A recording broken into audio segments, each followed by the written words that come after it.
Operator को पता date आनी चाहिए कि ये इंजन इस दिन गया है वर्कशॉप में और इस दिन निकला है। कोई फिक्र नहीं है कहाँ का कौन खड़ा है। और फ्रेट पे ट्रेनें महीने महीने ट्रेन ही नहीं चल रही इनसे फ्रेट की, और फ्रेट से अर्न करें और बेशक पैसेंजर ट्रेनों में लूज करें, फ्रेट से अर्न करें। और मैंने ये कल परसों गुलाम अहमद बलोर साहब की मौजूदगी में तजवीज़ दी थी कि फ्रेट ट्रेन जो है इसको प्राइवेटाइज कर दें और ये प्राइवेट लोगों को ठेका दे दें, इससे दुगने पैसे इनको मिल जाएंगे।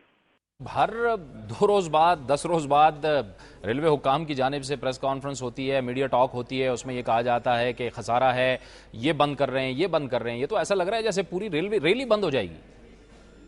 देखिए जी, आगे ही आधी रह गई है। 11,000 किलोमीटर की पटड़ी अंग्रेज छोड़ के गया था, अब 9,000 रह गई है।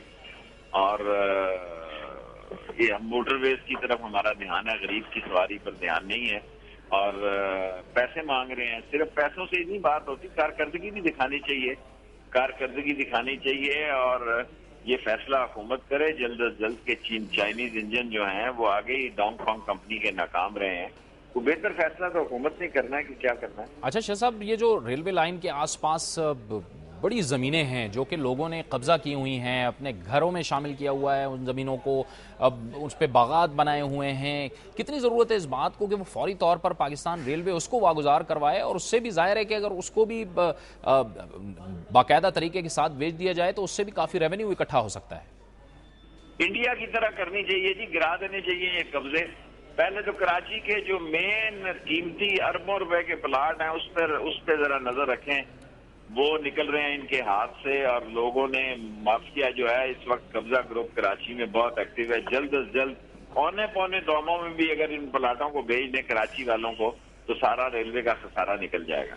बहुत बहुत शुक्रिया। शेख रशीद अहमद साबिक वज़ीर रेलवे हमसे गुफ्तगू कर रहे थे और तजावीज़ पेश कर रहे थे कि किस तरह से इस खसारे से बचा जा सकता है और पाकिस्तान रेलवे को एक मुनाफा बख्श इदारा बनाया जा सकता है।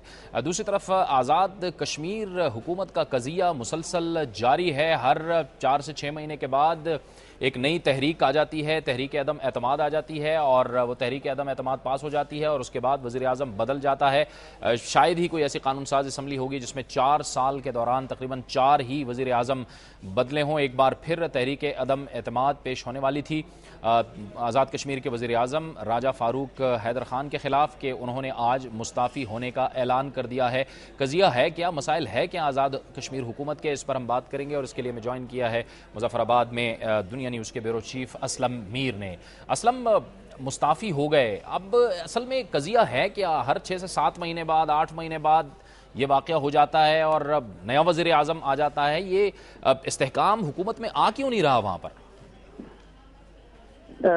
जावेद, जिस तरह आपने फरमाया कि आज़ाद कश्मीर की सबसे बड़ी और तारीख साज जमात है ऑल जम्मू कश्मीर मुस्लिम कॉन्फ्रेंस, और 4 साल कबल ये 2/3 मेजॉरिटी लेके आए थे, लेकिन उसके बाद ही पार्टी के अंदर ही दड़ाबंदी शुरू हो गई और सरदार अतीक अहमद खान के खिलाफ इन्होंने तारीख अदम एतमाद लाई, उनको फारिग किया और उसके बाद ही इन्होंने सरदार याकूब को नामजद किया, फिर उनके खिलाफ जो है तारीख अदम एतमाद लाई।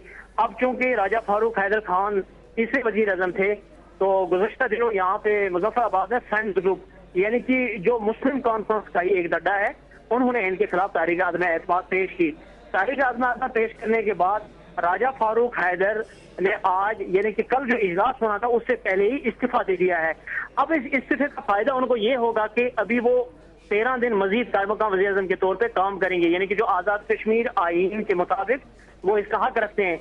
इस दौरान शायद वो जोड़ तोड़ करें और जो सरदार अतीक अहमद खान जो इस वक्त अपोजिशन की तरफ से नामजद उम्मीदवार है बराए वज़ीर आज़म, तो उनको शायद टफ टाइम दें। लेकिन राजा फारूक हैदर खान ने यह कहा कि मैं इस्तीफा इसलिए दे रहा हूँ क्योंकि मैंने आज़ाद कश्मीर के अवाम के हकूक की बात की है।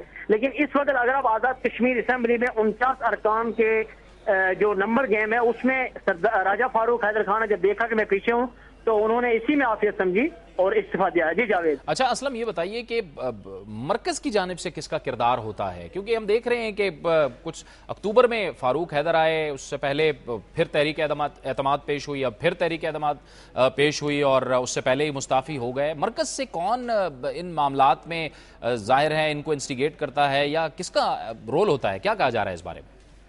देखिए जावेद, जो आज़ाद कश्मीर का जो बजट है वो चूंकि मरकज से ही आता है और मरकज में जो है वजारत अमूर कश्मीर, उनका एक नुमाया रोल यकीनन है आज़ाद कश्मीर की पॉलिटिक्स में। और वजारत अमूर कश्मीर के जो अफसरान हैं और जो वजीर हैं मंजूर वट्टू साहब, इससे पहले कायरा साहब थे, तो वो किसी न किसी तरह से आज़ाद कश्मीर में इन रहते हैं।